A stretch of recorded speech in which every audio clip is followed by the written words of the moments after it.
সম্মানিত দর্শক, আসসালামু আলাইকুম ওয়া রাহমাতুল্লাহি ওয়া বারাকাতুহু। আমন্ত্রণ জানাচ্ছি আমার ভাবনা স্টুডিওতে। আজকে ভিন্ন ধর্মী একটি সমস্যা নিয়ে আপনাদের সামনে তুলে ধরার চেষ্টা করছি। হয়তো এই সমস্যাটি অনেকে শুনেছেন, আবার যারা শুনেননি তাদেরকে হয়তো অবগত করছি, আর যারা শুনেছেন তারা মূল বিষয়টা সম্পর্কে বিস্তারিত জানার জন্য অনুরোধ করছি এবং সেই আমন্ত্রণ জানিয়ে আমাদের এই প্রোগ্রামটি শুরু করছি। আমাদের স্টুডিওতে উপস্থিত আছেন সম্মানিত অতিথি ডক্টর এস এম নওশের। আসসালামু আলাইকুম। আমাদের স্টুডিওতে আসার জন্য আপনাকে অসংখ্য ধন্যবাদ। ওয়ালাইকুম আসসালাম, আপনাকে অসংখ্য ধন্যবাদ আমাকে আমন্ত্রণ জানানোর জন্য। দর্শক, সরাসরি আমরা আলোচনায় চলে আসলাম। আচ্ছা, আমরা অনেক সময় এই বিষয়টা জানি, হয়তো বা ডিপলি জানি না।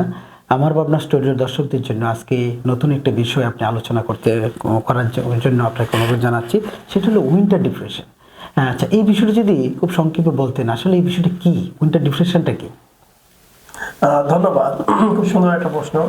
আসলে এখন তো শীতের মৌসুমে আসলে এটা হয়। এটার অরিজিনাল নামটা হচ্ছে সিজনাল অ্যাফেক্টিভ ডিসঅর্ডার, যেটাকে সাধারণ নামে বলা হয় উইন্টার ডিপ্রেশন। অরিজিনাল নামটা হচ্ছে সিজনাল অ্যাফেক্টিভ ডিসঅর্ডার, এবং এটা শীতকালে যেহেতু হয় এই কারণে এটার নামটা দেওয়া হয়েছে উইন্টার ডিপ্রেশন। সাধারণত যেটা হয়, আমরা কখন বলবো উইন্টার ডিপ্রেশন, সেটা হচ্ছে একটানা 2 সপ্তাহ উপরে যদি কোনো মানুষের শীতের সময় যদি তার কাজে কর্মে আগ্রহবোধ না থাকে, কোনো কাজে উৎসাহবোধ না থাকে, সে যদি সবসময় মন খারাপ নিয়ে সবসময় যদি সে পড়ে থাকে, সে যদি কোনো কিছুতে মানে মন বসাতে না পারে, এরকম সিমটম গুলো যদি থাকে, তাহলে সেটাকে আমরা সিজনাল অ্যাফেক্টিভ ডিসঅর্ডার বা উইন্টার ডিপ্রেশন আমরা বলতে পারি। আচ্ছা, সম্মানিত দর্শক, খুব সুন্দর একটা বিষয় আমরা জানলাম। হয়তো শীত আসলে আমরা মনে করি শীত লাগছে, কাজ করতে ভালো লাগছে না, এটা তো স্বাভাবিক। কিন্তু এটাও যে একটা ডিজিজ আছে, সেই জিনিসটা কিন্তু আজকে আমাদের অতিথির মাধ্যমে আমরা খুব সহজেই জানতে পারলাম। আচ্ছা, এই যে ডিপ্রেশনটার, এটার আপনি অলরেডি লক্ষণটা বলেছেন, তারপর যদি স্পেসিফিক করে আরও কিছু লক্ষণ বা এটার কারো ওটা যদি তুলে ধরার চেষ্টা করতেন। মানে এটা সাধারণত হয় কি, যে আমরা যে বলি না ডিপ্রেশন বা বিষণ্ণতা, সেটাই একটা স্পেসিফিক একটা মানে যে এটাকে ক্যাটাগরাইজ করা হয়েছে এই কারণে যে এটা শীতের সাথে সম্পর্কিত বলে এটাকে আমরা আলাদাভাবে ক্যাটাগরাইজ করে দেওয়া হচ্ছে। আদারওয়াইজ এটার যা সিমটম সেগুলো সবই আপনার ডিপ্রেশনের সাথে মিলবে। একটানা 2 সপ্তাহ বেশি যদি সে কোনো কাজে উৎসাহবোধ না করে, সে যদি সবসময় মন খারাপ করে থাকে, আর যদি দেখা যায় যে খুব হঠাৎ করে খুব ঘুম বেশি হয়ে যাচ্ছে, আবার তার খাবারের প্রতি চাহিদাটা কারো ক্ষেত্রে খুব বেশি বেড়ে যাবে, কারো ক্ষেত্রে একেবারে কমে যাবে, এরকম যদি সিমটম গুলো যদি অন্তত 2 সপ্তাহ বা তার বেশি সময় থাকবে, তাহলে এটা শীতের সময় যদি এটাও যদি হয়, তাহলে সেটা 2 সপ্তাহ বেশি হইতে হবে। 2 সপ্তাহ বেশি হলে সেটাকে আমরা সিজনাল অ্যাফেক্টিভ ডিসঅর্ডার আমরা বলতে পারবো। এবং এটাকে আরেকটা বিষয় আছে, পরপর যাদের এটা হবে তাদের পরপর 2টা শীতের মধ্যে কিন্তু এই একই সিমটম গুলা দেখা দিবে। এই জন্যই এটাকে আমরা মানে আলাদাভাবে এই বিষয়টা যদি আবার বলতেন দর্শকটা একটু, মানে পরপর কয়েকবার পরপর 2 সিজনের শীতের মধ্যেই যদি তার এই একই রকম একই ধরনের বিষয়গুলি দেখা যায়, তার মধ্যে পরিলক্ষিত হয়, তাহলে আমরা মনে করব যে এই বিষয়টা তার হয়েছে। অন্যান্য যে স্বাভাবিক যে মন খারাপ লাগা, এটা না, একটা রোগ হিসেবে আমরা ধরবো, যেটা উইন্টার ডিপ্রেশন হিসাবে করতে পারি, বলতে পারি আর কি। আচ্ছা, এটার তাহলে এটার তো প্রতিরোধ বা প্রতিকার করার জন্য কি ধরনের ব্যবস্থা আছে, বা এটা আপনি কি বলবেন? হ্যাঁ, এটা প্রতিকার যেটা, সেটা 2 ভাবে করা হয়। একটা হচ্ছে তাকে কাউন্সেলিং করা হয়, মানসিক কাউন্সেলিং করা, তাকে মেন্টালি বুস্ট আপ করা। আর একটা হচ্ছে কিছু স্পেসিফিক থেরাপি আছে, যেটা ওই যে সাইকোলজিস্ট যারা দেয়, তারা এটাকে সিবিটি বলে, কগনিটিভ বিহেভিয়ারাল থেরাপি। এভাবে সাইকোলজিস্টরা ট্রিটমেন্ট করে। আর এমনি যদি চিকিৎসার মাধ্যমে যদি এটার চিকিৎসা আছে, সেটা হচ্ছে সিলেক্টিভ সেরোটোনিন আপটেক ইনহিবিটর কিছু ওষুধ আছে, সেই ওষুধগুলো তাকে দেওয়া হয় একটা নির্দিষ্ট মেয়াদের জন্য, এটা থেকে যাতে সে বের হয়ে আসতে পারে। আর তাছাড়া তার জীবন আচার মডিফিকেশন, লাইফস্টাইল মডিফিকেশন যেটা, সেটার উপরও জোর দেওয়া হয়। যেমন তাকে ব্যায়াম করতে বলা হয়, তাকে সামাজিক মানে বিভিন্ন সোশ্যাল ফাংশন বা সোশ্যাল মানে গ্যাদারিং জায়গায় সেখানে তাকে সংযুক্ত হইতে বলা হয়, সামাজিক কর্মকাণ্ডের মধ্যে সে সংযুক্ত থাকবে এবং সে একা থাকবে না।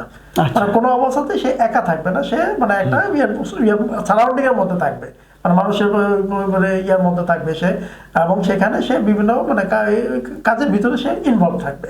আচ্ছা আচ্ছা, তার মানে এটা আমরা দুইভাবেই বলতে পারি। তো সবচেয়ে আপনি বেশি গুরুত্ব দিয়েছেন যে একজন সাইকোলজিস্ট যদি তার সাথে যে সিবিটিএ, যেটা আমরা জানি যে কথার মাধ্যমে তার বিষয়গুলি রোগ নির্ণয় করে এবং তার সাথে অ্যাডজাস্ট করে দেওয়া, সেটা, এবং কিছু ওষুধও কিন্তু আছে, আপনি সেটাই বলছেন। তো সামাজিক এটা যদি সে যদি কেউ যদি চিকিৎসা না করে, কেউ যদি ডায়াগনোসিস না হয়, তাহলে তার কি হতে পারে, তার আরও কি গুরুতর ক্ষতিকর প্রভাবে পড়তে পারে, এটা যদি একটু জানাতেন। এটা তো এক ধরনের বিষণ্ণতা। এটা যদি সে নিয়ে বসে থাকে এবং সে যদি এটা মানে দিনের পর দিন।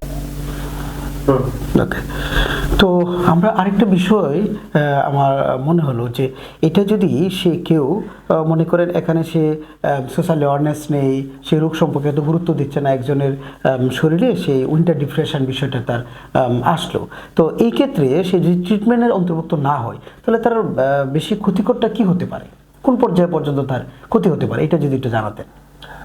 মেন্টাল ডিপ্রেশন বা এই ধরনের যে বিষণ্ণতাগুলো হয়, সেটার কারণে আসলে যে দীর্ঘমেয়াদী শরীরের যে এফেক্টটা পড়ে সেটা হয় আপনার মানে কি বলে শরীর কিন্তু হরমোনাল কিছু সমস্যা হতে পারে, হরমোনাল ইমব্যালেন্স হতে পারে, যেটার কারণে তার ওই যে কি বলে ওই যে ডায়াবেটিস, ডায়াবেটিস দেখা দিতে পারে, হার্টের সমস্যা হতে পারে, তারপর তার ব্রেনেও কোনো ডিসফাংশন হতে পারে, এবং মোটামুটি তার নার্ভাস সিস্টেম সেখানেও সেটা এফেক্ট করতে পারে।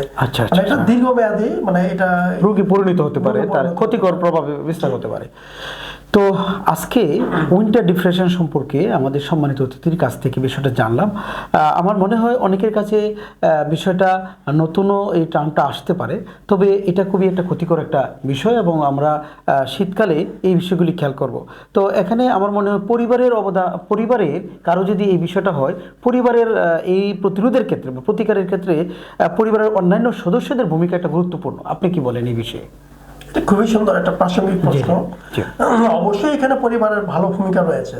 হ্যাঁ, এবং যে একজন পরিবারের মধ্যে যখন কোনো সদস্য এরকম লক্ষণগুলো থাকবে, তখন অবশ্যই অন্য সদস্য সজাগ হতে হবে এবং তাকে বকাঝকা না করে তার সাথে কথা বলতে হবে, যে তার সমস্যাটা জানতে হবে, বুঝতে হবে এবং সেই অনুযায়ী তাকে চিকিৎসার জন্য ব্যবস্থা করতে হবে। অনেক পরিবারই দেখা যায় যে এই ধরনের সমস্যাগুলোকে গুরুত্ব দেওয়া হয় না, এবং যিনি এই সমস্যা আক্রান্ত থাকেন তাকে মানে বকাঝকা করা হয়, তাকে বলা হয় তুমি অলস, তুমি বা সে ছাত্র হলে বলো তুমি পড়াশোনা করতে চাও না, এই জন্য তুমি এইভাবে ইয়া করে থাকো, বা বয়স্ক যদি ইয়া থাকে তো অনেকে অবহেলা করে বলে, মনে করে যে ভং ধরে বসে আছে, এরকম কথাবার্তা বলে। তো এটা না করে তাকে তার পাশে দাঁড়ানো উচিত, তার সমস্যাগুলো শোনা উচিত এবং তার জন্য যেটা প্রয়োজন সে বিষয়ে প্রতিকারের ব্যবস্থাটা করা উচিত। এবং পরিবারে যদি তার পাশে থাকে, সকলে মিলে যদি তাকে মানসিকভাবে যদি সাপোর্ট দেয়, এই মানসিক সাপোর্টটা কিন্তু খুবই মানে জরুরি। সবাই মিলে তাকে যদি বলে যে না এটা কোনো বিষয় না, তোমার ঠিক হয়ে যাবে, কোনো অসুবিধা নাই, আমরা তো আছি তোমার পাশে, এই যে ভরসাটা দেয়া, এটা হলে দেখা যাচ্ছে যে রোগী নিজে নিজে সেলফ রিকভারিং যে সিস্টেমটা, সেটা খুব দ্রুত মানে ওভারকাম করতে পারে। আচ্ছা আচ্ছা, তো এখানে আরেকটা বিষয়, আমাদের সমাজে কুসংস্কারের তো অভাব নেই, কিন্তু এখন পর্যন্ত মানসিক স্বাস্থ্য বিষয়টা যে এখন কুসংস্কারই রয়ে গেছে। আমাদের শরীরে যে মানসিক এবং শারীরিক দুইটা মিলিয়ে যে একটা সুস্বাস্থ্য, এটা কিন্তু এখনো বুঝি না আমরা, বা বোঝার চেষ্টাও করি না। তো এই ক্ষেত্রে আমাদের মানসিক স্বাস্থ্যের ক্ষেত্রে যে ক্ষতিকর প্রভাবটা বা আমাদের যে কুসংস্কারটা, এই ক্ষেত্রে আমার ভাবনা স্টুডিওর জনগণের জন্য বা দর্শকদের জন্য মানসিক স্বাস্থ্যের ব্যাপারটা যে কত গুরুত্বপূর্ণ, এটা নিয়ে যদি একটু বলতেন খুব সংক্ষেপে, আমরা ভিডিও শেষ পর্যায়ে চলে আসছি। ধন্যবাদ। হ্যাঁ, আসলে মানসিক স্বাস্থ্য তো অবশ্যই গুরুত্বপূর্ণ। আমাদের শরীরে শারীরিক স্বাস্থ্য যেরকম গুরুত্বপূর্ণ, মানসিক স্বাস্থ্য গুরুত্বপূর্ণ এই কারণে যে একটা মানুষের যদি মানসিকভাবে যদি সে ভালো না থাকে, সে কিন্তু আসলে শারীরিকভাবেও ভালো থাকবে না এবং তার কাজের ক্ষেত্রে এটার প্রভাব কিন্তু পড়বে। যদি সে মানসিকভাবে অসুস্থ হয় বা মানে তার যদি কোনো সমস্যা হয়ে থাকে বা তার যদি দীর্ঘমেয়াদী ধরনের ডিপ্রেশন বা এই ধরনের ইয়েতে যদি সে ভুগে, তাহলে দেখা যাবে সে কাজে কর্মে মন দিতে পারছে না, সে কাজের আউটপুট ভালো হচ্ছে না, সে অফিসে দেরি করে যাবে বা কাজে তার অলসতা তৈরি হবে, সে ঠিকমতো, সেই যে ছাত্র হয় সে ঠিকমতো পড়াশোনা করবে না, যে বিভিন্ন রকম মানে অসুবিধা কিন্তু ওই সময় দেখা যাচ্ছে। তাছাড়া মানসিক একটা সমস্যার কারণে তো শারীরিক যে প্রভাব সেটা তো আমি বলেছি, এটার কারণে তার দেখা যাবে যে ক্ষুধামান্দ হতে পারে, খাবার অরুচি হতে পারে বা কনস্টিপেশন হতে পারে। কারো কারো ক্ষেত্রে দেখা যাচ্ছে আইবিএস যেটা বলে ইরিটেবল বাউল সিনড্রোম, যে সকালে যাদের টয়লেট নেওয়ার সমস্যা, এই সমস্যাগুলো হতে পারে। স্লিপ ডিস্টারবেন্স, যদি ঘুম কম হয়ে যাওয়া আর কি, খুব কম হলেও কিন্তু আপনার এই যে এরকম এই সমস্যাগুলো কিন্তু হতে পারে। আচ্ছা আচ্ছা আচ্ছা। সম্মানিত দর্শক, আজকে আমাদের সম্মানিত অতিথির কাছ থেকে খুব গুরুত্বপূর্ণ একটা বিষয় সম্পর্কে জানতে পারলাম। সেটা হলো উইন্টার ডিপ্রেশন। বর্তমানে উইন্টার চলছে, শীতকাল চলছে, সেই মুহূর্তে আমাদের পরিবারের কোনো না কোনো সদস্যের, এমনকি আমার নিজেরও কিন্তু হতে পারে। সেই ক্ষেত্রে এটার রোগটার লক্ষণ বলা হয়েছে, তুলে ধরা হয়েছে, এবং সেটার আমরা প্রতিকার কিভাবে করতে পারি একজন সাইকোলজিস্ট এবং একজন ডক্টর, অর্থাৎ সাইকিয়াট্রিক ডক্টর, তার কাছেও আমরা গিয়ে প্রতিরোধের জন্য বিভিন্ন ওষুধ রয়েছে সেটা আমরা নিতে পারি। সবচেয়ে বেশি গুরুত্বপূর্ণ যেটা তুলে ধরেছেন আমাদের অতিথি, সেটা হলো পরিবারের সদস্যদের ভূমিকা। আমরা একসময় মনে করতাম যে মানসিক স্বাস্থ্য মানেই, মানসিক কথাটা বলতেই মনে হতো সে হয়তো পাগল, এটা আবার কি? আসলে বিষয়টা এরকম নয়। আমাদের বিশ্বব্যাপী আজকাল মানসিক স্বাস্থ্যকে গুরুত্ব দিয়ে সামনের দিকে এগিয়ে যাওয়ার চেষ্টা করছে, এবং আমার মনে হয় সামনে আমি অনুমান করছি যে শারীরিক স্বাস্থ্যকে যেহেতু গুরুত্ব দেওয়া হচ্ছে, মানসিক স্বাস্থ্য আমরা আরও বেশি গুরুত্ব দিতে হবে। কারণ আমাদের যান্ত্রিক এই জীবনে শারীরিক সুস্থতা যদি আমরা থাকতে হয়, প্রথমে আমাদের মানসিকভাবে সুস্থ থাকতে হবে। সম্মানিত দর্শক, ভিডিওটা আর বাড়াচ্ছি না, আমাদের সম্মানিত অতিথিকে অসংখ্য ধন্যবাদ জানাচ্ছি এত গুরুত্বপূর্ণ একটি আলোচনা করার জন্য।